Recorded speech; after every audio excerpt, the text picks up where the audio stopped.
আমি গল্প শুনেছিলাম মুজফ্ফরনগরে দাঙ্গা হয়েছে, বহু মানুষ ঘর ছাড়া। প্রয়াত কমরেড সীতারাম ইয়েচুরি সেই সময় ছাত্র আন্দোলনের সবে সবে ছেড়েছে, তিনি গেছেন মুজফ্ফরনগরে। সেখানে গিয়ে দেখছেন একজন বয়স্ক মুসলমান মানুষ, তিনি বাড়ির বাইরে বসে আছেন, বয়স্ক চাচা। তো গিয়ে তাকে বলেছেন যে চাচা, এটা তো তোমার জন্য নিরাপদ নয়, अभी घर बार पूरा तुम्हारा जल गया है, बाकी लोगों का कुछ पता आता नहीं है, তুমি আমাদের সঙ্গে আসো, আমরা তোমাকে মেহফুজ রাখবো, নিরাপদ রাখবো, আমাদের সঙ্গে এসো। উনি বলেছেন যে দেখো বাবা, আমি তো আমার বাড়ি ছেড়ে কোথাও যাব না, এ বাড়িতে আমি জন্মেছি, এ বাড়িতে আমার দাদা পরদাদা দফন হয়েছে, এই বাড়ি ছেড়ে আমি কোথাও যেতে চাই না।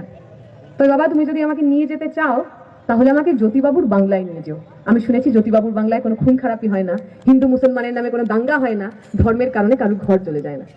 পশ্চিমবঙ্গ মানে, জ্যোতিবাবুর বাংলা মানে এই তো ছিল। আপনাকে পক্ষ নিতে হবে রাজা রামমোহন রায়, জ্যোতিবাবুদের বাংলাকে আপনি বাঁচাবেন না বাঁচাবেন না।